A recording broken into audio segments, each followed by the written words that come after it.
정부가 중소상인들과 소비자 모두에게 도움을 주기 위한 상생 페이백 제도의 지급이 본격적으로 시작됐습니다. 10월 16일 업계에 따르면 지난 15일부터 상생 페이백 환급이 개시됐는데 이 제도를 잘 활용하면 최대 30만 원까지 돌려받을 수 있어 많은 사람들의 관심을 받고 있습니다. 상생 페이백이 정확히 무엇인지부터 설명드리겠습니다. 이것은 중소기업이나 소상공인이 운영하는 매장에서 신용카드나 체크카드로 결제한 금액이 작년보다 늘었을 경우 그 증가분의 20%를 디지털 온누리 상품권으로 환급해주는 제도입니다. 쉽게 말해 동네 가게에서 작년보다 더 많이 소비하면 그 증가분의 일부를 정부가 다시 돌려준다는 것이죠. 구체적인 예를 들어보겠습니다. 만약 어떤 사람이 작년에 매달 평균 100만 원을 동네 가게에서 카드로 결제했다고 가정해봅시다. 그런데 올해 10월에 140만 원을 사용했다면 작년보다 40만 원이 늘어난 것입니다. 이 증가분 40만 원의 20%인 8만 원을 디지털 온누리 상품권으로 돌려받게 됩니다.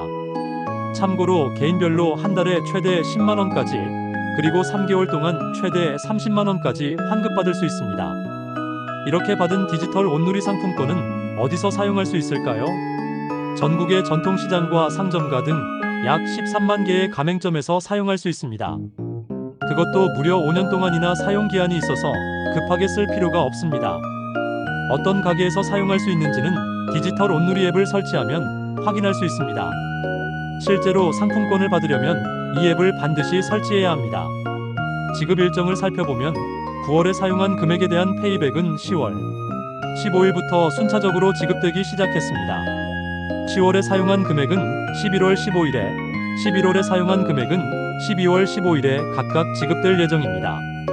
한 번만 신청하면 별도로 매달 신청할 필요 없이 3개월 동안 자동으로 페이백이 지급된다는 점이 편리합니다. 그렇다면 어떤 소비가 환급 대상이 될까요? 이 부분이 매우 중요합니다.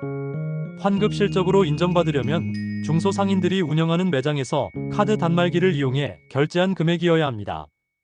구체적으로는 전통시장, 동네 슈퍼마켓이나 편의점, 미용실, 이발소, 약국, 동네 음식점, 학원 등에서 사용한 금액이 해당됩니다. 우리가 일상생활에서 자주 이용하는 동네 가게들이 대부분 포함된다고 보면 됩니다. 반대로 환급 대상에서 제외되는 곳들도 있습니다. 대형마트나 백화점에서 쓴 돈은 환급받을 수 없습니다. 백화점에는 아울렛이나 복합 쇼핑몰도 포함됩니다. 하이마트나 전자랜드 같은 대형 전자제품 판매점, 쿠팡이나 11번가 같은 온라인 쇼핑몰, 명품 전문점에서 사용한 금액도 제외됩니다. 신차를 구입한 비용이나 유흥업소에서 사용한 돈 역시 환급 대상이 아닙니다. 온라인 결제와 관련해서는 조금 복잡합니다. 기본적으로 온라인 결제는 환급 대상에서 제외됩니다. 하지만 배달앱을 사용할 때는 예외가 있습니다. 배달의 민족이나 쿠팡이츠 같은 배달앱으로 음식을 주문하더라도 만약 배달원이 음식을 가져왔을 때 카드 단말기로 현장 결제를 한다면 이는 환급 실적으로 인정됩니다. 앱에서 미리 결제하는 것은 안 되지만 배달원에게 직접 결제하는 것은 괜찮다는 뜻입니다. 또한 세금, 공과금, 보험료, 교통요금, 통신요금 같은 비소비성 지출은 환급 대상이 아닙니다. 이것들은 물건을 사거나 서비스를 이용하는 소비가 아니라 의무적으로 내야 하는 돈이기 때문입니다. 그리고 아무리 동네 가게에서 물건을 샀다 하더라도 현금으로 계산했거나 계좌이체를 했다면 환급받을 수 없습니다. 반드시 신용카드나 체크카드로 결제해야만 실적으로 인정됩니다. 이 제도의 핵심은 작년 대비 소비 증가분을 환급해준다는 점입니다. 단순히 올해 많이 썼다고 해서 환급을 받는 게 아니라 작년보다 더 많이 써야 환급을 받을 수 있습니다. 정부가 이런 방식을 선택한 이유는 소비자들이 소상공인 매장에서 평소보다 더 많이 소비하도록 유도하기 위해서입니다. 단순히 돈을 나눠주는 것이 아니라 소비 증가를 장려하고 그 보상으로 페이백을 주는 것이죠. 신청 방법도 알아두어야 합니다. 상생 페이백을 받으려면 신청을 해야 하는데 신청 기한은 오는 11월 30일 자정까지입니다. 상생 페이백 공식 홈페이지에 접속해서 온라인으로 신청할 수 있습니다. 홈페이지에서는 본인 인증을 거친 후 카드사 정보 제공에 동의하면 간단하게 신청이 완료됩니다.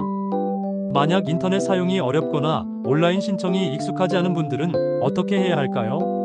이런 분들을 위해 오프라인 신청 안내 서비스도 제공됩니다. 11월 28일까지 전통시장 상인회, 소상공인지원센터, 국민은행, 우리은행, 농협은행 등을 방문하면 직원들이 신청 방법을 자세히 안내해줍니다. 특히 고령층이나 디지털 기기 사용이 어려운 분들에게 도움이 될 것입니다. 이 제도가 시행되는 기간은 9월부터 11월까지 딱 3개월입니다. 따라서 최대한 혜택을 받으려면 이 기간 동안 가능한 한 동네 가게에서 카드로 소비를 늘리는 것이 좋습니다. 물론 무리하게 과소비를 할 필요는 없지만 어차피 필요한 물건을 사거나 서비스를 이용해야 한다면 대형마트나 백화점보다는 동네 가게를 이용하는 것이 본인에게도 유리하고 소상공인들에게도 도움이 됩니다. 상생 페이백이라는 이름에서 알 수 있듯이 이 제도는 소비자와 소상공인이 함께 이득을 보는 구조입니다. 소비자는 평소보다 조금 더 동네 가게를 이용하면 돈을 돌려받고 소상공인들은 매출이 늘어나면서 어려운 경영 환경에서 숨통이 트이게 됩니다. 특히 코로나19 이후 온라인 쇼핑의 증가와 경기 침체로 어려움을 겪고 있는 소상공인들에게는 큰 도움이 될 것으로 기대됩니다. 받은 디지털 온누리 상품권은 다시 전통시장과 상점가에서 사용해야 하므로 결국 지역 경제 활성화라는 선순환 구조를 만들 수 있습니다. 동네 가게에서 소비를 늘리면 페이백을 받고 받은 상품권으로 다시 동네 가게에서 소비를 하면 지역 경제가 살아나는 것이죠. 다만 몇 가지 주의할 점이 있습니다. 첫째, 반드시 11월 30일까지 신청해야 합니다. 신청을 하지 않으면 아무리 많이 소비해도 페이백을 받을 수 없습니다. 둘째, 디지털 온누리 앱을 미리 설치해 두는 것이 좋습니다. 상품권은 이 앱으로만 받을 수 있기 때문입니다. 셋째, 현금이나 계좌이체가 아닌 카드로 결제해야 합니다. 넷째, 대형마트나 온라인 쇼핑몰이 아닌 동네 소상공인 매장에서 사용해야 합니다. 정부는 이번 상생 페이백 제도를 통해 침체된 소비를 진작시키고 어려움을 겪고 있는 소상공인들을 지원하겠다는 의지를 보이고 있습니다. 실제로 얼마나 많은 사람들이 혜택을 받고 소상공인들의 매출이 얼마나 늘어날지는 앞으로 지켜봐야 하겠지만 소비자와 소상공인 모두에게 도움이 되는 제도인 만큼 많은 분들이 적극 활용하면 좋을 것 같습니다. 특히 요즘같이 물가가 오르고 생활비 부담이 커지는 시기에 최대 30만 원을 돌려받을 수 있다는 것은 가게에 적지 않은 도움이 될 것입니다. 동시에 우리 동네 가게들도 살리고 지역 경제도 활성화시킬 수 있는 일석삼조의 효과를 기대할 수 있습니다. 아직 신청하지 않으셨다면 서둘러 상생 페이백 홈페이지를 방문하거나 가까운 은행을 찾아가 신청하시기 바랍니다.